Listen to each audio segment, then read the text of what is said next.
একটি কবিতা নিয়ে এলাম আপনাদের সামনে। কবিতার নাম বীর সুভাষ। লিখেছি নিজেই। ভারত মায়ের বীর সন্তান নেতাজি সুভাষ, দুই চোখে তোমার স্বপ্ন ছিল গড়িতে স্বাধীন জন্মভূমি। তোমরা রক্ত দাও, আমি তোমাদের স্বাধীনতা দেব বলেছিলে নিজ মুখে। আজাদ বাহিনী গঠন করেছিলে সাহস নিয়ে বুকে। ভারত মাতা ছিল পরাধীন, ইচ্ছে ছিল করিতে স্বাধীন এই ভারতবর্ষ।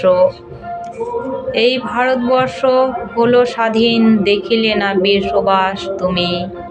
ত্রিবর্ণ পতাকা উড়িছে স্বাধীন ভারত ভূমিতে, তোমার আসন শূন্য পূর্ণ করিবে কে? ফিরে এসো বীর সুভাষ তুমি দেশের সেবার তরে, কত শত প্রাণ দিল বলিদান স্বাধীনতার তরে। তোমার জন্য দেশবাসী ভাসে নয়নের জলে, করিলে সংগ্রাম তুমি স্বাধীনতার তরে।